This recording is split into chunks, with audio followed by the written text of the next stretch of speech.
పాత నిబంధన గ్రంథము, యోనా గ్రంథము, ఆమోసు, ఓబద్య, పక్కనే యోనా. పేజీ నెంబరు 762 పేజీ అండి. పాత నిబంధనలో 762 పేజీ, మొదటి అధ్యాయము 3వ వచనాన్ని సమయంలో చదువుకుందాం. అయితే యెహోవా సన్నిధిలో నుండి తర్షీషు పట్టణమునకు పారిపోవలెనని యోనా యొప్పేకు పోయి తర్షీషునకు పోవు ఒక ఓడను చూచి ప్రయాణమునకు కేవు ఇచ్చి యెహోవా సన్నిధిలో నిలువక వాడవారితో కూడి తర్షీషునకు పోవుటకు వాడ ఎక్కెను. చిన్న ప్రార్థన. దేవుడి కొద్ది మాటలు దీవించును గాక. దయగలిగిన తండ్రి, మీ పాదములు కొందనాలు. వాక్యం మీదయ్యా చదవబడిన లేఖన భాగాన్ని బట్టి స్తుతిస్తూ ఉన్నాను. మీ వాక్యంతో మాతో మాట్లాడండి. నిలబడి నేను నిష్ప్రయోజకుడిని దాసుని, నా వల్ల ఎవ్వరికీ మేలు కలగదయ్యా. అయ్యా, ఆత్మయున్న దేవుడివి, ఆత్మ సంగతులు గ్రహించువాడివి, మాకంటే ఎక్కువగా మీకే తెలుసు నాయన. మీరే మా అందరితో మాట్లాడి మమ్మల్ని దిద్ది మీ రాజ్యంగా సిద్ధపరచమని యేసు నామములో అడుగుచున్నాం తండ్రి, ఆమేన్. ప్రభు నామానికి మహిమ కలుగును గాక. చేరికుడు వచ్చిన మీ అందరికీ ప్రభు యేసుక్రీస్తు వారి యొక్క పరిశుద్ధమైన నామములో అందరికీ శుభవందనాలు తెలియపరుస్తూ ఉన్నాం. దేవుని యొక్క వాక్యాన్ని మనం గమనించినట్లయితే, ప్రియమైన దేవుని బిడ్డలారా, ఇక్కడ యోనా మనందరికీ తెలుసు. యోనా గురించి వాక్యం ఏం చెప్తుందంటే, యెహోవా సన్నిధిలో నిలువక అని చెప్తుంది బైబిల్ గ్రంథం. ఎక్కడ నిలువక? దేవుని సన్నిధిలో నిలువక, మందిరములో నిలువక, ఆయన ఆలయములో నిలువక, ఆయన కొరకు నిలువక, ఆయన సన్నిధిలో చేసే ప్రతి కార్యక్రమంలో నిలువక, ఆయన కొరకు నిలువలేక సన్నిధిలో ఉండి పారిపోయిన పరిస్థితులని వాక్యం మనందరికీ గుర్తు చేస్తావు. ప్రియమైన దేవుని బిడ్డలారా, ఈనాడు చాలా మంది జీవితాల్లో కూడా ఇదే వైఖరి కనిపిస్తా ఉంది. తెలియకేం కాదు, తెలియని వాడు నిలవలేకపోతున్నాడు, చేయలేకపోతున్నాడు. ప్రభు ప్రేమ తెలియదు, విశ్వాసం తెలియదు, ఆత్మీయత తెలియదు, వాక్యం తెలియదు, ఆరాధన తెలియదు, దేవుని మహిమ తెలియదు, శక్తి తెలియదు అనుకుంటే దాని గురించి చెప్పుకోవాల్సిన అవసరం లేదు. ఎన్నో తెలిసియో, అన్నీ ఎరిగియో, అంతా గ్రహించియో, ప్రభు శక్తి సామర్థ్యాలను మనం తెలుసుకుని కూడా ప్రియమైన దేవుని బిడ్డ నాడు చాలా మంది జీవితాల్లో దేవుని సన్నిధిలో నిలవలేకపోతున్నారు, నిలబడలేకపోతున్నారు. నిలబడుట వ్యతిరేక పదం అర్థం, వ్యతిరేకం ఏంటి? వ్యతిరేక పదం పడిపోవటం, అంతే కదా? వ్యతిరేక పదం అంతేనా? ఏమవుతున్నారు? నిలవలేకపోతున్నారంటే పడిపోతున్నారు. పడిపోతే ఏమవుద్ది? నేను పడిపోతే ఏమవుద్దమ్మా? పడిపోయినంటే కాలు ఇరిగిపోయింది నాకు. మనం బండి మీద పడిపోయిన చెయ్యి ఇరిగిపోయిందయ్యా, కాలు పెరిగిందయ్యా, పెద్ద గాయం అయిపోయింది, కొట్టుకుపోయిందయ్యా, మనం కొంచెం అయితే ఇలా చనిపోయామండి అయ్యా. పడిపోతే ఏమో తెలుసా, చాలా అనర్థాలు ఉన్నాయంట. శారీరకంగా చెప్తున్నాను నేను. శారీరకంగా పడిపోయి అలా ప్రాణం విడిచేయండి. ఎంత నడుతున్నట్టు పడిపోయి ప్రాణం విడిచాడు. ఇలాంటి విషయాలు ఎన్నో మనకు సాక్షాత్కరిస్తున్నాయి, మనస్కరిస్తున్నాయి, తెలుసు. ఇవన్నీ మనకి నేను చెప్పవసరం లేదు. పడిపోతే ఏమవుద్దండి? నిలవనవాడు పడిపోతాడు. పడిపోతే ఏమవుద్దండి? దెబ్బలు తగులుతాయి, దెబ్బలు తింటాడు. అలాగే ఆధ్యాత్మిక జీవితంలో కూడా పడిపోతే దెబ్బతింటాడు, పడిపోతే దెబ్బలు తగులుతాయి, కోల్పోవడం కష్టం అవుద్ది. అవసరమైతే చనిపోతాడు. ఆధ్యాత్మిక జీవితంలో తూలిపోతుంది. షుగర్ వచ్చింది అనుకుంటున్నారంట. ఏమైందామే? పడిపోవడం జరిగింది, 2-3 చోట్ల ఇరిగిపోవడం కూడా జరిగింది. ప్రియమైన దేవుని బిడ్డలారా, వాక్యాన్ని గమనించండి. నిలవలేకపోతే పడిపోతావు, పడిపోతే అనర్థాలు జరుగుతాయి నీకు. నీకు నీవే ఉత్తరవాది ఆధ్యాత్మిక జీవితంలో. శారీరక జీవితంలో పడిపోతే ఎంతో నష్టపోవాలి, వెయ్యి చెల్లించాలి, నువ్వు అప్పులు పాలవాలి, తిప్పలు పడాలి, అయినా కూడా చాలా ప్రయాసపడాలి. వెంటనే అవుద్దా డబ్బు ఖర్చు పెడితే? ఒక 6-7 నెలల మంచంలో ఉండాలి నువ్వు, కదలకుండా. కదిలేవో ఎందుకు అంతే ఎలా ఉండిపోతాయి నీ జీవితం. ఎన్నో రకాల సూత్రాలు నువ్వు పాటించాలి. మళ్ళీ యథాస్థితిలోకి రావాలంటే నువ్వు పడిన నీ జీవితం మళ్ళీ కోలుకుని యథార్థ పరిస్థితిలోకి రావాలంటే కొన్ని నెలల పాటు, కొన్ని మాసాలు. ఆధ్యాత్మిక జీవితం కూడా అంతే, అంతకంటే ఎక్కువ అవ్వచ్చు.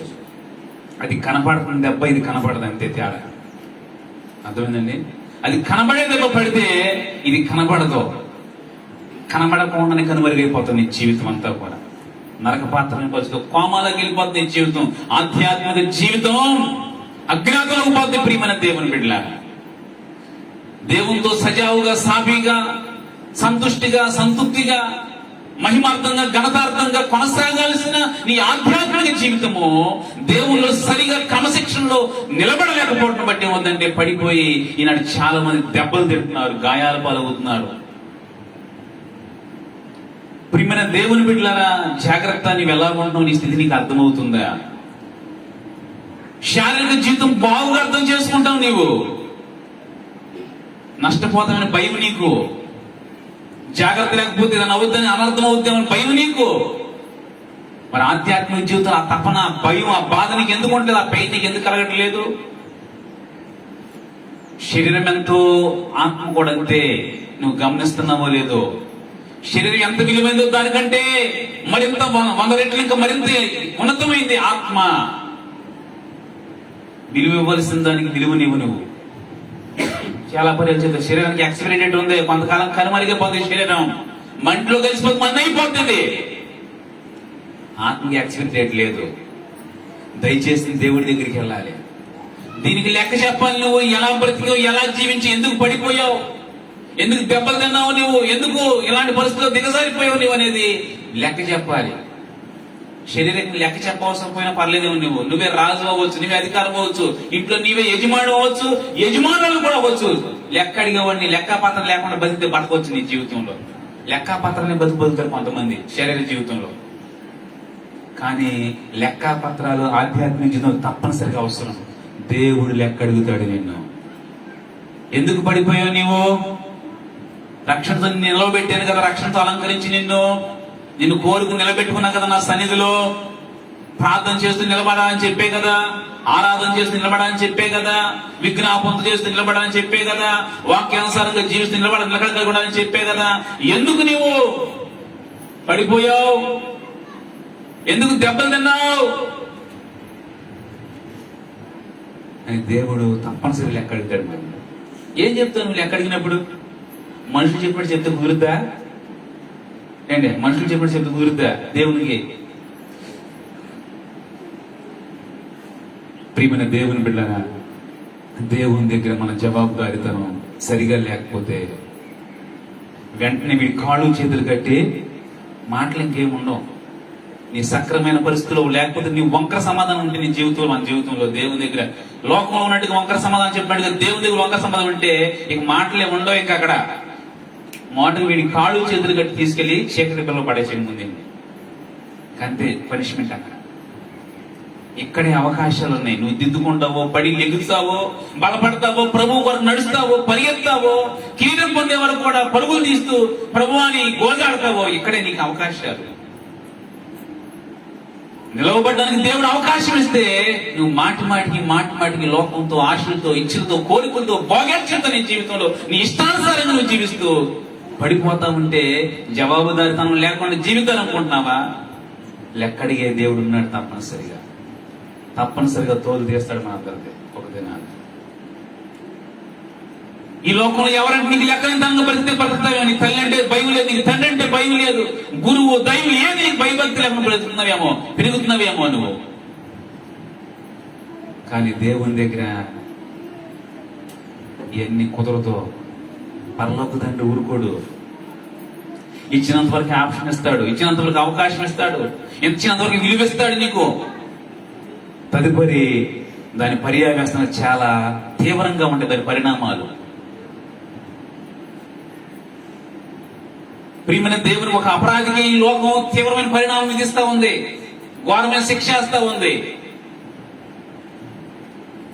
దేవుడు వెంటనే శిక్ష పంపించట్లేదు, మనకి అవకాశం అవకాశం అవకాశం అవకాశం అవకాశం ఇస్తానే ఉన్నాడు. నువ్వు తీసుకుంటానే ఉన్నావు, లెక్కలేంతనంగా బతికేస్తున్నావు. మారు మనసులకు అవకాశం ఇస్తున్నాడు, నీ తప్పు తెలుసుకోవడానికి అవకాశం ఇస్తున్నాడు, సరి చేసుకోవడానికి అవకాశం ఇస్తున్నాడు, పడిపోయిన జీవితం లేవడానికి అవకాశం ఇస్తున్నాడు, బుద్ధి తెచ్చుకోవడానికి, బుద్ధి మార్చుకోవడానికి, నీ స్వభావం సరి చేసుకోవడానికి అవకాశం ఇస్తున్నాడు. అయినా కానీ నీవు దేవుని సన్నిధిలో నిలవలేకపోతున్నావంటే ఎంత వ్యతిరేక పరిస్థితులను బ్రతుకుతున్నావు నీకు అర్థమవుతుందా? ఎంత తలతెక్కతనంగా నువ్వు జీవిస్తున్నావు నీకు తెలుస్తుందా? దేవుని విషయాల్లో ఇంకా సన్నిధిలో నిలవకపోతే నువ్వు నీ జీవితంలో ప్రయోజనం ఏంటి నీకు చెప్పు. దేవుని సన్నిధిలో ఏముంది? నిత్య సుఖాలు ఉన్నాయంట, సన్నిధిలో సుఖ సౌఖ్యాలు ఉన్నాయంట, భోగ భాగ్యాలు దేవుని సముఖంలో ఉన్నాయి, సంతోషం, ఆనందం, నెమ్మది అన్ని సన్నిధిలో ఉన్నాయి. ఎక్కడ నిలవలేకపోతున్నాడు ఈయన? అక్కడే నిలవలేకపోతున్నాడు. నెమ్మది కలిగిన చోట్లే నిలవలేకపోతే నువ్వు తాత్కాలికమైన పరిస్థితుల్లో నిలబడి నువ్వేం చేయగలుగుతావు? నెమ్మదినిచ్చే, శాంతినిచ్చే, సమాధానమిచ్చే, ఆనందమిచ్చే, కృపనిచ్చే, దయనిచ్చే, ఆదరణిచ్చే, బలంనిచ్చే దేవుని సమ్ముఖంలో సన్నిధిలోనే నీవు నిలవలేని వ్యక్తిత్వాన్ని కలిగి ఉంటే నిన్ను ఇంకెవరు బాగు చేయలేరు. జాగ్రత్త. అన్ని రకాలుగా ఎరిగిన ఆయన, నీ గురించి బాగుగా తెలిసిన ఆయన, నీ పరిస్థితిని ఎరిగిన ఆయన, నీ తలతెక్కతనం ఎరిగిన ఆయన, నీ బుద్ధిహీనత ఎరిగిన ఆయన, ఆయన సన్నిధిలో నువ్వు దిద్దుకుని సరి చేసుకోవడానికి నువ్వు నిలబడలేకపోతున్నావంటే ఇంకెక్కడ ఎవరు నేను సరి చేయలేరు, ఏం చేయలేరు, తిన్నగా చేయలేరు. నేను దెబ్బలు తింటావు, చివరికి ఎందుకు పనికి రాకుండా పోతావు. జాగ్రత్త. ఈనాడు చాలా మంది జీవితాల్లో వారి అనుభవాల్లో ఆత్మీయతలో తప్ప అన్నింటిలో నిలుస్తున్నారండి. ప్రార్థన విషయంలో తప్ప, సమూహంలో తప్ప, సన్నిధులు తప్ప, ఆత్మీయ కార్యక్రమాలు తప్ప, వాక్యానుసార జీవితాలు తప్ప అన్నింటిలో నిలబడే ఉంటున్నారు. రాణిస్తున్నారు, రాణించేస్తున్నారంటే గెలిచేస్తున్నారు నిలబడి. ప్రియమైన దేవుని బిడ్డలారా, వాక్యాన్ని గమనించు. సన్నిధిలో నిలవలేకపోతే మాత్రం నీ ఆత్మ దోషిగా నిలబడాల్సిన పరిస్థితులు వస్తాయి, తల దించుకోవాల్సిన పరిస్థితులు వస్తాయి, దయాదాక్షిణ్యం లేని పరిస్థితులకు వెళ్లాల్సిన పరిస్థితులు వస్తాయి. చాలా మంది ఎక్కడైనా సమయాన్ని నిలబడి సమయం ఎంతైనా గడిపేస్తున్నారు. ఫోన్ దగ్గర నిలబడితే ఎంత సమయం వాడుకుంటారో తెలుసాడు? ఫోన్ దగ్గర నిలబడితే ఎంత సమయమో, టీవీ దగ్గర నిలబడితే ఎంత సమయమో, ఒక సినిమా దగ్గర నిలబడితే ఎంత సమయమో. వాళ్ళకి అసలు తెలియదు, సమయం కాడ అర్థం కాదు. ఎంత సమయం వెయిట్ చేస్తారో నిలబడితే, లోకంలో నిలబడితే. ఎంత ముచ్చటతో మొదలెట్టడానికి ఎంత సమయం అయిపోద్దో తెలియదు. ఇక్కడికి లోకం అంతా నీ నిలకడ బాగానే ఉంది, అందరూ చూస్తున్నారు నీ నిలకడనే. నీ తీరేంటో, నీ బ్రతికేంటో, నీ స్థితి ఏంటో, నీ జీవిత అనుభవం ఏంటో, నువ్వు ఎలా గడుపుతున్నావు, ఎలా చేస్తున్నావు, ఎలా నిలకడగలుగున్నావు, శారీరక జీవితం అన్ని గమనిస్తానే ఉంది సమాజం. ఆధ్యాత్మికత నీ మీద సాక్ష్యం చెప్తా ఉంది దేవుని దగ్గర. అయ్యా ఈడు అన్నిట్లో బాగా నిలుస్తున్నాడండి, ఏసయ్యా అన్నిట్లో బాగానే ఉన్నాడు, అన్నిట్లో చక్కగా నిలుస్తున్నాడు, పేరు పొందుతున్నాడు, మళ్ళీ బహుమానాలు కూడా తీసుకున్నాడు ఒక్కొక్కసారి ఇతను. కానీ ఆధ్యాత్మిక జీవితంలో మాత్రం దరిద్రుడిగా బతికేస్తున్నాడు, ఎందుకు పనికిరానుడుగా. ఆత్మ ఎప్పుడు సాక్ష్యం ఇస్తానే ఉంది. ప్రియమైన దేవుని బిడ్డల వాక్యాన్ని గమనించాలి. బైబిల్ గ్రంథంలో హేబేల్ రక్తం మొరపెడతా ఉందంట. తన తమ్ముడు, తన అన్న కయ్యనేం చేశాడు? హేబేల్ని చంపేశాడు, మంచి పని చేస్తాడని. సన్నిధిలో నిలుస్తూ చక్కగా బతుకుతున్నాడు, చంపేశాడు. ఇంకెవరు నాకేది మొత్తం బాగుంది, అంత కనుమరుగైపోయిందన్నాడు. కానీ పాతి పెట్టేసి హేబేల్ రక్తం ఏం చేస్తుందంట? నా అన్నను వదలొద్దయ్యా, అని నన్ను చంపేసాడు అని చెప్పి రక్తం ఏం చేస్తుందంట? మొరపెడుతుందంట. అలాగే నీ ఆత్మ కూడా ఈ వదలొద్దయ్యా, శరీర జీవితంలో బాగా పెట్టిపోతున్నాడు, నిలదొక్కేసుకున్నాడు. శరీరక జీవితంలో లెక్కలేంతనంగా బతుకున్నాడు నువ్వంటే. ఆధ్యాత్మిక జీవితం లెక్కలేంతనంగా జీవిస్తున్నాడు. ఈ ఆత్మ కూడా మొరపెడతాయి. ప్రియమైన దేవుని బిడ్డలారా, నిలవబడాలి దేవుని సన్నిధిలో. నిలబడుకోకుండా అతని జీవితంలో సన్నిధిలో నిలవక పోతున్నాడు బయటికి. ఇది ఈనాడు మనందరం కూడా నిలవబాటు నేర్చుకోవాలి. దైవ విషయాల కొరకు నేర్చుకుని ఎంతోమంది భక్తులు ఇప్పటికీ పేరు పొందారు. అర్థమవుతుందా? దేవుల్లో దైవ సన్నిధిలో నిలకడ మనకు పేరు తీసుకొస్తుంది, గొప్పవారిని చేస్తుంది, మనల్ని దేవునికి అర్హులుగా మారుస్తుంది మనల్ని. కాబట్టి మన జీవితాలని గాయాలు పాలు చేసుకోవద్దు, పడిపోయి దెబ్బలు పాలు చేసుకోవద్దు, నష్టం కొని తెచ్చుకోవద్దు. భక్తి జీవితానికి చెట్లాంటి నిలకడ కావాలంట. నువ్వేం చిన్న మొక్క కాదు, అక్కడ తీసి ఇక్కడ పెడితే ఇక్కడ తీసి అక్కడ పెడతాకి, ఎలాగో బతుకుతాకి చెప్తావు. నువ్వు 10 సంవత్సరాలు అయిపోయింది రక్షణ పొంది, అక్కడికి పెడితే ఏమవుతుంది? చెట్టు 2 రోజుకి ఎండిపోతుంది. భక్తుని జీవితానికి చెట్లు లాంటి నిలకడ ఉన్నప్పుడు మాత్రమే ఫలింపులోకి వస్తాడు ఆ వ్యక్తి. కొంతమంది ఎదగరేక ఎంతకాలం ఉన్నా కానీ ఉన్నట్టుకుంటారు, ఎందుకున్నాడో కూడా అర్థం కాదు. వాళ్ళు ప్రతి కార్యక్రమం ఉంటారు తప్పనిసరిగా, కానీ ఎందుకుంటారు వాళ్ళకే తెలియదు. కొంతమంది జీవితాలు ఏం నేర్చుకోరు, మార్చుకోరు, సరి చేసుకోరు. యథారాజ తథా ప్రజ. వస్తం కామనే, వెళ్తాం కామనే. ఇనేది లేదు, నేర్చుకుని లేదు, మార్చుకుని లేదు, సరి చేసుకునేది లేదు. వాడికి మరింకా ఎక్కువ దెబ్బలు ఉంటాయి. నిలకలేడు పైపడిన వాడికి కొన్ని దెబ్బలైతే వచ్చి అన్ని పరిస్థితులు, అన్ని కార్యక్రమం పాల్పొందులు పొంది తెలుసుకుని, ఆహా ఎలాగా, ఓహో ఇలా బతకాలి, ఇలా చేయాలి, నడవాలా, ఇలా ఉండాలా అని తెలుసుకుని ఎన్నో పరిణామాలు నేర్చుకుని చివరికి ఆ ప్రకారం నడవకపోతే మరి ఎక్కువ దెబ్బలు తగ్గుతాయి. తెలియని వాడికి తక్కువ దెబ్బలే, అన్ని తెలిసిన వాడు దెబ్బలు ఎక్కువ తగ్గుతాయి బైబిల్ చెప్తా ఉంది. ప్రియమైన దేవుని బిడ్డలారా, నీ నిలకడ దెబ్బ తినేదిగా ఉందా, శిక్షను తప్పించుకునేదిగా ఉందా అనేది నీ నిలకడే నీకు సాక్ష్యం. ప్రియమైన దేవుని బిడ్డలారా, భక్తి జీవితంలో కదిలిపోతే నిలకడ నేర్చుకోలేము. నిలబడితేనంటే దేవుడు మనతో మాట్లాడతాడంటే బైబిల్ చెప్తున్న గొప్ప సత్యాన్ని. నువ్వు సరిగా నిలబడితే దేవుడు నీతో మాట్లాడతాడు. ఈనాడు క్రీస్తులో నిలబడట్లేదు. ఎక్కడ నిలబడుతున్నాడు? బెలియాలతో నిలబడుతానంట. ఎక్కడండి? క్రీస్తుకు బెలియాలకి ఏమి సంబంధం? సన్నిధికి లోకానికి ఏమి సంబంధం? ఈ రెండికి చాలా తేడా ఉంది కదా. నువ్వు ఎక్కడో చోట ఏదో ఉన్నాలే, చేసేలేదు, కూర్చున్నాలే, వెళ్ళాలి అనుకుంటున్నావు. నీ జీవితంలో చాలా వ్యత్యాసం ఉంది. నేర్చుకోవాల్సి, తెలుసుకోవాల్సింది నువ్వు. క్రీస్తుకి సాతానికి సంబంధమే లేదు. సాతాను కార్యాలు నిలిచి, సాతాను ఇచ్చేలో నిలిచి, సాతాను ఉద్దేశాలు నిలిచి నాయనా తండ్రి అనుకున్నావే నీ జీవితంలో. అలా కాదు. ఈనాడు చాలా మంది జీవితాల్లో యోనావలే సన్నిధిలో నిలవలేక, సన్నిధి విలువలు తెలిసియో నిలకడలేని వారు ఉండిపోతున్నారు. జాగ్రత్త. దెబ్బతింటాము, దెబ్బల పాలవుతాము, నష్టం కలుగుతుందని ముందే చెప్పుకున్నాం. నీవెలా ఉన్నావు? నీ సాక్ష్యం ఏంటి? దేవుని సన్నిధిలో నిలుస్తున్నావా? కొంతమంది అంట పాపుల మార్గంలో నిలుస్తారంట. ఎక్కడ నిలుస్తానంట? ఎక్కడ నిలవరా? పరిశుద్ధులైన దేవుని దగ్గర నిలవరా అంటే వీళ్ళు ఎక్కడ నిలుస్తారు? పాపుల మార్గం అయితే నిలుస్తారంట. వాళ్ళు అపహాసము దగ్గర నిలుస్తారంట. మళ్ళీ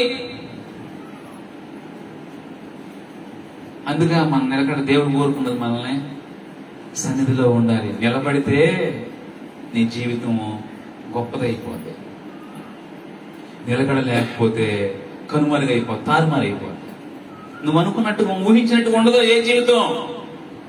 వాక్యాన్ని తగిన జీవితం లేకపోతే, నిలకడ లేకపోతే నువ్వు ఊహించినట్టుగా ఉండదు, మనం ఊహించినట్టుగా. చాలా తేడా వచ్చేస్తుంది భక్తి జీవితంలో. కాబట్టి ఎలా ఉంటున్నాం ఒకసారి మనం మన నిలకడ ఏంటో ఒకసారి పరిశీలన చేసుకోవాలి. బైబిల్ గ్రంథంలో ఉండి ప్రియమైన దేవుని బిడ్డలారా, సమయాన్ని బట్టి క్లుప్తంగా 1-2 విషయాలని మన నిలకడ జీవిత విధానాల్లో ఎలా ఉంటే మనకు మంచిదో, ఏ విషయాన్ని నిలకడ కలిగి ఉండాలో అనేది 1-2 విషయాలని క్లుప్తంగా మనం చదువుకుని ధ్యానం చేసుకుందాం. యోహాను రాసిన మొదటి పత్రిక కొత్త నిబంధన గ్రంథంలో బైబిల్ చివరిలోకి వెళ్ళిపోదాం. యోహాను రాసిన మొదటి పత్రిక 2వ అధ్యాయం 24వ వచనం చదువుకుందాం. అయితే మీరు మొదటి నుండి దేన్ని వింటిరో అది మీలో నిలవనీయుడి.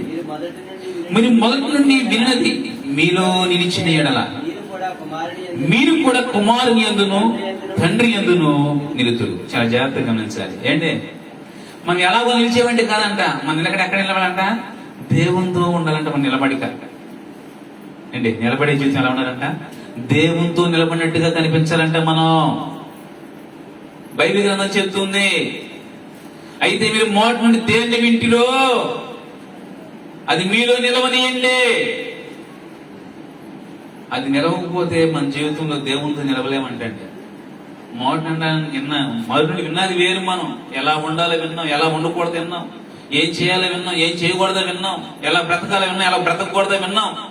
విని ప్రియమైన దేవుని ఆ ప్రకారంగా మాత్రం చేయట్లేదు. చాలా నిలబట్లేదంట, ఆ ప్రకారంగా ఆ రీతి నిలబట్లేదంట. ప్రియమైన దేవుని బిడ్డలారా, ఎలాగోలా నిలిచేములే, ఉన్నాములే, కూర్చున్నాములే, చేసేములే, నడిచేములే, కాలం గడిచిపోయిందిలే, కూర్చున్నా నిలబడ్డాములే, కొంత సమయం ఆరాధనలో వాక్యం ఒక గంట ఉన్నాములే అనుకున్నట్టుగా ఉంటారు చాలా మంది.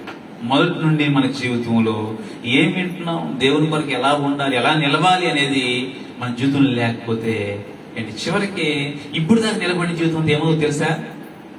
ఏమవుతుంది? సాతానికి దగ్గరికి అయిపోతాడు. ఏం వింటున్నావు ఆ ప్రకారంగా జాగ్రత్తగా, చాలా జాగ్రత్తగా అది మనలో నిలుపుకొని ఆ ప్రకారం విని దాన్ని మనలో ఉంచుకున్నట్లయితే, నిలిపినట్లయితే, నిలకడగలిగే జీవితంతో బ్రతికినట్లయితే దేవునిలో మనం నిలుస్తామంట. ఈనాడు చాలా మంది దేవుళ్ళు నిలవలేకపోతున్నారండి. ఎందువల్ల? విన్నది ఆళ్ళలో ఉంటలా. కొంతమందికి విన్నది విడిచిపెట్టేస్తున్నారంట. బైబిల్ చెబుతుంది కొంతమంది జీవితం విన్నదంట ఆకాశ పక్షులు ఎత్తుకెళ్ళిపోతున్నాయి అంట. కొంతమంది విన్న జీవితం అంట తొక్కబడిపోతుందంట.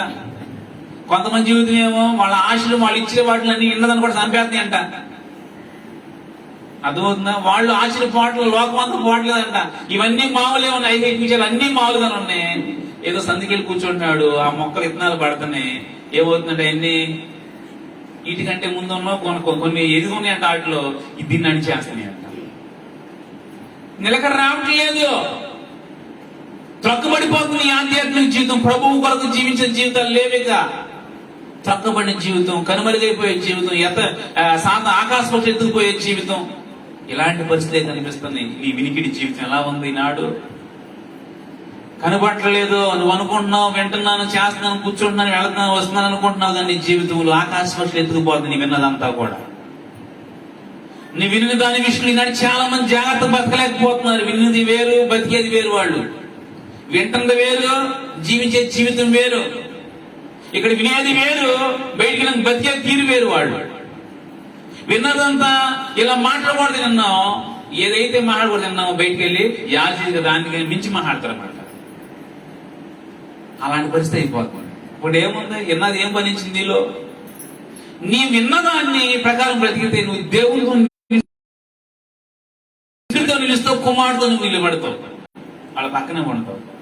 విన్న ప్రకారం నడవకుండా ఏదో చేసుకుని నీకు తోచినట్టుగా నీ ముక్కుచుడు నువ్వు పోతున్నావు అనుకో, సాతానుతో నిలుస్తావు. చివరికి నీ జీవితం, నీ సాక్ష్యం అదే.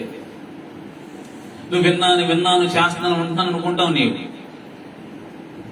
మనకు తెలియజేస్తా ఉంది ప్రియమైన దేవుని బిడ్డలారా. అందుకే బైబిల్ అందేం చెప్తుంది తెలుసా? ఏం వింటువో ఎన్న ప్రకారం చూడండి. ఒక మాట చూడండి, ప్రకటన గ్రంథంలో 3:3 చూడండి. ప్రకటన గ్రంథం 3:3 పక్క పేజీలు చెప్పండి. 2 పేజీలు కనపడుతుంది. 3:3 నువ్వు ఎలాగ ఉపదేశం వింటువో, ఎలాగ వింటువో జ్ఞాపకం చేసుకుని దాన్ని గై కొనుచు మారు మనసు పొందు. నీవో చాలా జాగ్రత్తగా గమనించండి. వింటే నీలో ఏమవుతుంది తెలుసా? నిజంగా వింటే నువ్వు మారిపోతావు అంట. నువ్వు మాయగాడుగా నువ్వు బ్రతకో, ఏమవుతుందంట? మారిపోతావు, మారు మనసు వచ్చేద్ది. నువ్వు చాలా మంది మాయతనంతో బతికేస్తున్నారు. వింటున్నారు, వినేది వింటానే ఉంటున్నారు, తినేది తింటారంట. చూసేవా? తినేది తింటానంటే ఇది ఏమవుతుంది అర్థం ఉంటుందండి అంటారు కొంతమంది. వినేది వింటానే ఉన్నాం, కానీ ఏముంటలేదు మనలో, మారు మనసు రావట్లా.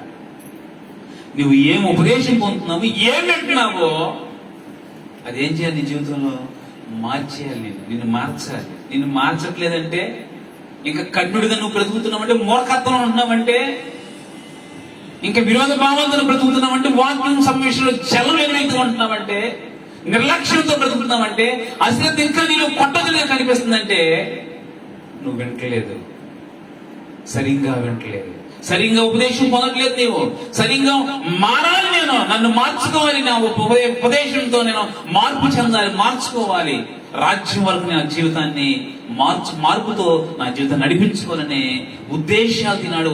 వాక్యం వినేవారు అరుదు, నిద్రపో తినేవారు, మనసు ఎక్కడో పెట్టినేవాళ్ళు, చూస్తానే ఉంటారు, ఎక్కడో ఎంట ఉండేవాళ్ళు, రకరకాల పరిస్థితులు పెట్టినారు దేవుడి వాక్యాన్ని.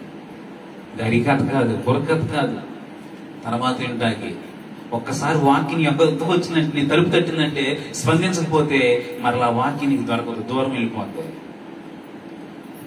షులమీది దగ్గరకు వచ్చాడు దేవుడు, ప్రాణప్రియుడు వచ్చాడు, తలుపు కొట్టాడు. షులమీది అని కలనుకుంటుంది దాన్ని. ప్రాణప్రియుడు వచ్చాడు, వెళ్ళిపోయాడు. ఏంటి నా ప్రాణప్రియుడు వచ్చి తలుపు తట్టాడు, మీరు చూసారా నా ప్రాణప్రియుడిని అని ఎదుగుతా వెళుతుందంట. ఏమైంది? దెబ్బలు పోలైందంట. ప్రాణప్రియుడిని ఎద్దకు వచ్చినప్పుడే, ఆ తలుపు తట్టినప్పుడే ఆ శబ్దాన్ని వినాలి, ఆ వాక్య శబ్దాన్ని వినాలి, నీవు దాని ప్రకారం నడవాలి. ఆయన దాటిపోయినందుకు నువ్వేం ఉద్ధరించలే. ఇంకా దాటిపోతే నీ జీవితంలో దెబ్బలే. ఆ వెళ్ళిందంట, సంత వీధిలోకి వెళ్ళిందంట. సంత వీధులు ఏముంటది? మోసం ఉంటది. రాజు వీధిలోకి వెళ్ళిందంట, ఏముంటది? రాజకీయ గొడవలు ఉంటాయి. ఏముంది తన జీవితంలో? ప్రియుడి దగ్గరకు వచ్చినప్పుడేమో పట్టించుకోలేదు, దూరం అయిపోయినది, వెతుకులాటలో ఉంది తన జీవితం, ప్రయోజనం లేదు. వాక్యం ఎద్దకు వచ్చినప్పుడే స్పందించు, మార్పు చెందు, మారు మనసు పొందు. దూరమైనాక నువ్వేదో ఎరగదీయాలనుకోమాక, నీ వల్ల కాదు కదా. వాక్యం నేను దాటిపోయిందంటే మరలా నేను దర్శించడం చాలా సమయం పట్టింది. అందుకే వాక్యమైన దేవుడు తను దాటిపోతాడేమో గుడ్డివాడికి అర్థమైపోయింది. ఈ చప్పుడేంటి, ఈ శబ్దం ఏంటి, కొత్తగా ఉంది, వింతగా ఉంది అనుకున్నాడు గుడ్డివాడు. అయ్యా, ఈ మార్గంలో నజరేయుడు యేసు వస్తుందని చెప్పాడు అతనికి. ఇతగాడి గురించి, ఇతని గురించి నేను చాలా కాలం చూస్తున్నాను. ఈ గుడ్డితనంలో ఎంతకాలం బ్రతకను, ఈ త్రోపంగా చూసి ఎంతకాలం నేను బ్రతకను. ఆయన శబ్దం నా యొక్క చెవుని పడుతుంది. ఇప్పుడు నాకు అనుకూల సమయం. నజరేయుడైన యేసు, దావీదు కుమారుడా, నువ్వు నన్ను కరుణించాలి అన్నాడు. శబ్దం తన దగ్గరకు వస్తమే తన జీవితంలో స్పందన రేకెత్తింది. స్పందన తన జీవితంలో ప్రారంభమైంది. ప్రియమైన దేవుని, ఈనాడు ఎన్ని శబ్దాలని నీ దగ్గరికి, స్పందన లేదు, స్పర్శ లేదు. నీకో కుష్ఠరోగి అయిపోతుంది. మన యొక్క ఆధ్యాత్మిక జీవితంలో కుష్ఠరోగులు అయిపోతున్నారు. స్పర్శ లేని వ్యక్తులు మాకు మారిపోతున్నారు. వాక్య శబ్దాలు ఎన్ని రకాలుగా మనం కొట్టని, మనకేమి మన జీవితంలో మార్పు లేని పరిస్థితులు కనిపిస్తారు. జాగ్రత్త, మన జీవితాలు అయోమయమైపోతుంది. మార్పు లేకపోతే, వాక్యం నీ దగ్గరకు వచ్చింది అంటే, వినిన ప్రకారం నీ జీవితం నిలకడగా ఉండలేకపోతుంటే, మారు మనసు పొందకపోతే మన జీవితంలో దెబ్బతింటాం అని వాక్యం చెప్తాను. వినిన సంగతులు ఏమైతే వింటున్నావో, ఏమైతే నేర్చుకున్నావో నీ జీవితంలో వాటిని నీలో నిలవనివ్వాలి. నీలో నిలవాలి. 10 సంవత్సరం మాట నీళ్ళు నిలిచి ఉంటుంది. ఎవడో శత్రువు అంటే 20 సంవత్సరాలు ఎప్పుడు కొట్టాడంటే అతను, తనకు 60 సంవత్సరాలు వచ్చినా కానీ ఆడినని చెప్పి గుర్తుపెట్టుకున్నాడు. వాక్యం మాత్రం గుర్తులేదు. ఈ రోజున సాయంత్రం కాడ గుర్తులేదు. చూడండి, వాక్య విషయంలో ఎలా ఉంటాడు మానవుడు, లెక్కలేతాను, అవగాహన లేని జీవితం. వాక్యం అంటే అంత నిర్లక్ష్యంగా నడిచాలని. ఎందువల్ల చెప్పండి? ఎందువలన? టీవీలో వాక్యం ఉంది, ఇన్స్టాగ్రామ్లో వాక్యం ఉంది, సోషల్ మీడియాలో వాక్యం ఉంది, ఫోన్లో వాక్యం ఉంది. ఎక్కడ చూసిన వాక్యమే. ఎప్పుడైనా వచ్చి అనుకుంటున్నారు.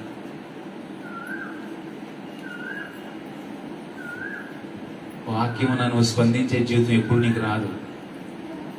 వాక్యం ఎప్పుడు నీ దగ్గరే ఉన్నట్టు ఉంటుంది, నీతో ఉన్నట్టు ఉంటుంది. దాని చేస్తే స్పందన ఎప్పుడు రాదు. నీకు తెలుసా? ప్రేరణ ఎప్పుడు నీకు రాదు. అది ఎప్పుడు వచ్చిందో అప్పుడే దేవుడు నిన్ను ఆకర్షిస్తున్నాడు. అంతే. ఆ ప్రేరణకు, వాక్య ప్రేరణలో నీ జీవితం స్పందన కలిగి ఉండాలి. అప్పుడే దేవుడు నిన్ను ఏదైనా చేయగలుగుతాడు. ఎన్ని వాక్యం ఎత్తుకొచ్చి వెళ్ళిపోతే ఉపయోగం ఏంటి నీకు? నీలో ప్రేరణ లేకుండా, స్పందన లేకుండా నువ్వు నీ జీవితం అంతా కుష్ఠరోగితో బ్రతుకుతావు అంటే నీ జీవితం, దేవుడు దర్శించినప్పుడే నీకు స్పందన వస్తుంది. నువ్వు ఎప్పుడు పెడితే వాక్యం నీకు స్పందన రాకపోవచ్చు, ఎన్నొచ్చు నువ్వు అంతవరకే. నిలకడ రాదు నీ జీవితంలో. ప్రియమైన దేవుని బిడ్డలారా, వాక్యాన్ని గమనించినట్లయితే, పరిశీలన చేసినట్లయితే, నాడు చాలా మంది అంట వినిన దాని ప్రకారం మారు మనసు పొందపోవటం పెట్టంట కొట్టుకుని పోతున్నారంట. చాలా ఎప్పుడు కాస్త 2:3 ఉంటుంది కదా, వినిన సంగతులను విడిచిపెట్టి ఈనాడు చాలా మంది అంట కొట్టుకుని పోకున్నట్లు జాగ్రత్తగా ఉండని వాక్యం చెప్తుంది. అపోస్తలుడు పౌలు చెప్తున్నాడు, వినిన సంగతులను చాలా విడిచిపెట్టేటప్పటికంట కొట్టుకుపోతున్నారంట. తుఫాన్లు కొట్టుకుపోతున్నారు. ఎందుకు కొట్టుకుపోతున్నాయి? పొంగిపోతున్నాయి అంట. పొంగిపోయి కొట్టుకుపోతున్నాయి అన్ని పోతున్నాయి. ఈనాడు మన ఆధ్యాత్మిక జీవితం కూడా కొట్టుకుపోతుంది. వినిన సంగతిని విడిచిపెట్టేవాడిని జీవితం ఏమవుతుందంటే కొట్టుకుపోతాడు. ఆ వాళ్ళ కొట్టుకుపోతాడు, కనుమరుగైపోతాడు. ఇంకా ఉండడు, ఇంకా దేవుని మనసులో ఉండడు, ఇంకా దేవుని ఉద్దేశాలు ఉండరు. ఇంక వాళ్ళు కొట్టుకుని పోతున్న పరిస్థితిని వాక్యం గుర్తు చేస్తాం. కాబట్టి ప్రియమైన దేవుని బిడ్డలారా, వాక్యాన్ని గమనించండి. ప్రభు ఏం చెప్పాడు తెలుసా? అందుకే చెప్పాడు, మీరు కొట్టుకుని పోకుండా మారు మనసు కలిగి ఏం విన్నారో ఆ ప్రకారం నిలిచుంటే నా విషయంలో, నా పక్కనే మీరు ఉంటారు, నాతో మీరు ఉంటారయ్యా, నీతో నేను కూడా ఉంటాను. విన్న ప్రకారం నిలకడలేకపోతే నాతో మాత్రం మీరు ఉంటారు, కొట్టుకుపోతారు. సాతానుతో మాత్రం పక్కాగా ఉంటారు. బట్ ఎలా ఉండాలనుకుంటారు అది మీ ఇష్టం. అందుకే యేసుప్రభు చెప్పాడు, యోహాను సువార్త 15:7 కదా, నా యందు మీరు, మీ యందు నా మాటలు నిలిచి ఉండాలి భయ్. అప్పుడు మీ ఇష్టాలు నెరవేరుతాయే. నా యందు మీరుంటే, మీ యందు నా మాటలుంటే, ఎందుకు నాకు వ్యతిరేక బతుకుతారు మీరు? ఎందుకు నాకు బాధకరంగా బతుకుతారు మీరు? ఎందుకు నాకు విరోధంగా జీవిస్తారు మీరు? జీవించరు కదా. నా యందు మీరు, మీ యందు నా మాటలు ఉండలేదు. మీరు చేతిలో మాత్రం బైబిల్ ఉంటుంది, పెద్ద బైబిల్ ఉంటుంది చేతిలో. మీకు ఎక్కడ ఉండలేదు? బైబిల్లో గీతలు ఉన్నాయి, పుస్తకాలు రాతలు ఉన్నాయి, హృదయంలో మాత్రం వాక్యం లేదు. ఇది మన క్రైస్తవుని యొక్క గాథ ఏంటంటే, జీవిత చరిత్ర ఏంటంటే ఇది. చేతిలో బైబిల్ ఏంటి, ఇంకోటి వాళ్ళు చెప్తే పాటలు పుస్తకం, హృదయంలో మాత్రం ఏముండలేదు, వాక్యం లేదు. ప్రభు చెప్పాడు అందుకే, నా యందు మీరు, మీ యందు ఏముండాలి? నా మాటలు ఉండాలి. మీరు నా మాటలు ఉండాలి. ఆయన మాట మనం బ్రతికిస్తుంది, మారు మనసేస్తుంది, ప్రభువుతో నిలబెడితే, రాజ్యం వాళ్ళకి తీసుకెళ్తుంది. ఆయన మాటే నిన్ను. ఎవరి మాటలు నేను తీసుకెళ్ళలేవు. కొంతమంది దేవుడి మాట కూడా పక్కన పెట్టేస్తారు, ఎవరో మాటలు పట్టుకుంటారు, ఫెయిల్ అయిపోతారు, జీవితంలో దెబ్బతిరిపోతారు, నష్టం పొందుతారు, ఇబ్బందులు పాలవుతారు, కష్టాలు పాలవుతారు. దేవుని వాక్యం కంటే అనుభవం ఎవరైనా ఉన్నారా? దేవుని వాక్యానికి మించిన ఆలోచనకర్తలు ఎవరైనా ఉన్నారా ఈ భూమి మీద? దేవుని మించిన ఆలోచనకర్తలు లేరు, అనుభవజ్ఞులు లేరు, పెద్దలు కూడా లేరు. వాక్యమే మనకు పెద్ద. వాక్యమే మన యొక్క నిర్ణయాత్మక జీవితాన్ని మన దగ్గరికి తీసుకొచ్చేది. వాక్యం గొప్పదే. కాబట్టి అందుకే నా యందు మీరు, మీ యందు నా మాటలో నిలిచి ఉండాలి అని వాక్యం చెప్తాం. కాబట్టి అలా నిల్చుంటే మనకు మేలంటే, ఏమవుతుంది నిల్చుంటే?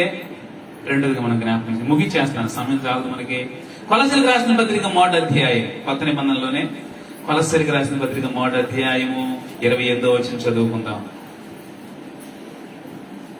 ప్రతి మనుష్యుని క్రీస్తునందు సంపూర్ణంగా చేసి ఆయన ఎటు నిలవబెట్టబడినని సమస్త విధములైన జ్ఞానముతో మేము ప్రతి మనుషునికి బుద్ధి చెప్పుచ్చు, ప్రతి మనుషునికి బోధించచ్చు, ఆయన ప్రకటించుచున్నాము. చాలా జాగ్రత్తగా ఏమర్థమైంది వాక్యం? ప్రతి మనుషుణ్ణి క్రీస్తునందు సంపూర్ణంగా చేసి ఆయన ఎటు నిలవబెట్టాలనంట. ఏంటి? బుద్ధి చెప్తున్నారంట, ఏంటి? హెచ్చరిక చేస్తున్నారంట, బోధిస్తున్నారంట, ప్రకటిస్తున్నారంట. ఎందుకంట బుద్ధి చెప్పేది? ఎందుకంటే ఎందుకు బుద్ధి చెప్పేది? సంపూర్ణులు కావాలంట. మనం ఎలా నిలబడాలంట? మనం సంపూర్ణులుగా నిలబడాలంట. మనం అరాపాలుగా నిలబడితే అర్థం కాదు మన జీవితం. ఏంటి? పాఠం ఫస్ట్ చదివి లాస్ట్ చదివితే అర్థం అవుతా? ఏం చేయాలి? మొత్తం చదవాలి. సంపూర్ణంగా చేయడానికి దేవుడు మన దగ్గర బుద్ధి తీసుకొస్తా, బుద్ధి చెప్పేవాళ్ళు తీసుకొస్తానంట. బుద్ధి చెప్పేవాళ్ళు బుద్ధి చెప్పేస్తున్నాడంట, వాక్యంతో గద్దిస్తున్నాడంట, హెచ్చరిక చేస్తున్నాడంట, తిట్టినట్టుగా చెప్తున్నారంట. అవసరం హెచ్చరిక కొట్టినట్టుగా మాట్లాడుతుందంటే దేవుని యొక్క వాక్యం. చెప్పే కదా దావీదు గారి సంఘంలో మనం అయ్యగా నా గురించి చెప్తున్నాడు పద్దాగా, నేను రానక్క అంటున్నాడు. ఆమె గురించి చెప్తున్నాడు, ప్రతివారం ఆమె గురించి చెప్తున్నాడంట. అయ్యగారు చెప్తారా? పని పాటలేదు అయ్యగారికి, మీ గురించి చెప్పుకుంటా ఉంటాయి. ప్రియమైన దేవుని బిడ్డలారా, దేవుని యొద్ద నుండి ఆయన వాక్యం మన దగ్గర తీసుకొస్తున్నప్పుడు నీ దగ్గరకు వస్తే మరి దేవుని నీతో మాట్లాడుతున్నాడేమో. మార్చుకో. బీరకాయలకు బీసుకుపోతే ఉపయోగం ఏమో నీకు. దిద్దుకో. చేత కాకపోతే ఇలా దిద్దుకోవటం, సరి చేసుకోవటం. అబద్ధం ఆడతాం చేసి అబద్ధం ఆడటం మానే, చెడ్డగా ఉన్నవాడి చెడ్డగా ఉండటం మానేసి దేవుడికి ఇష్టం లేదు కానీ అందుకే నీ యొక్క ఆ విషయాలు తీసుకొస్తుంది. ప్రియమైన దేవుని బిడ్డ, ప్రతి మనుషుని సంపూర్ణంగా చేయడానికి దేవుడు బుద్ధి చెప్పేస్తా ఉంటే ఈనాడు ప్రియమైన దేవుని బిడ్డలారా, బుద్ధిని లెక్క చేసేవాళ్ళు ఉన్నారా? బుద్ధి చెప్పేవారు మనకు కావాలి. నువ్వు నిలబడాలంటే, ఎక్కడ సంపూర్ణంగా నువ్వు నిలబడాలంటే, లేకపోతే సన్నిధిలో నిలవకుండా పారిపోయినట్టుగా అయిపోతుంది నీ జీవితం. సంపూర్ణంగా నువ్వు నిలబడాలంటే ఏం కావాలి నీకు? బుద్ధి చెప్పేవారు కావాలి, గద్దించేవారు కావాలి, హెచ్చరిక చేసేవాడు కావాలి, అవసరమైతే ఒకటి పీకేవాడు కూడా కావాలి. అర్థమైందా? అది లేకపోతే నువ్వు దేవుడి దగ్గర ఎక్కడ నిలబడతావంటే, అర్థమవుతుందా? చూడండి, పిల్లలు కొట్టకపోతేనే, బుద్ధి చెప్పకపోతేనే రకరకాల వాళ్ళు ఉంటున్నారు. వాక్యం మనకు బుద్ధి చెప్పకపోతే మనం ఎలా ఉంటామో తెలుసా? అందుకే అపోస్తలుడైన పౌలు కొలస్సీ సంఘం చెప్తున్నాడు, ఓ కొలస్సీ సంఘమా, మీలో సంపూర్ణత ఏం కనిపించట్లేదు, పరిపూర్ణత ఏం కనిపించట్లేదు, అంత లోకమే. లోకంలో పరిపూర్ణ అయిపోతున్నాయి మీరు. మీ అందరిని సంపూర్ణంగా నిలబెట్టాలని అందుకే ఈ బుద్ధి చెప్పడం, హెచ్చరిక చేయడం, గద్దించడం, ఈ విషయాలు అందుకే ఎందుకు దేవుడు తీసుకొచ్చాడు అనే విషయాలను ప్రియమైన దేవుని బిడ్డలారా వాళ్ళు తెలియజేస్తూ వచ్చారు. ఎందుకంటే బుద్ధి చెప్పే, గద్దించే, హెచ్చరిక చేసే జీవితాలు మనకు దగ్గరగా లేకపోతేనంట లోకంలో పరిపూర్ణం అయిపోతామంట. ఇలా చెప్పేవాళ్ళు లేకపోతే ఏమవుతుందంట, లోకంలో కంటే భయంకరం అయిపోతాం, లోకస్తుల కంటే భయంకరం అయిపోతామంట.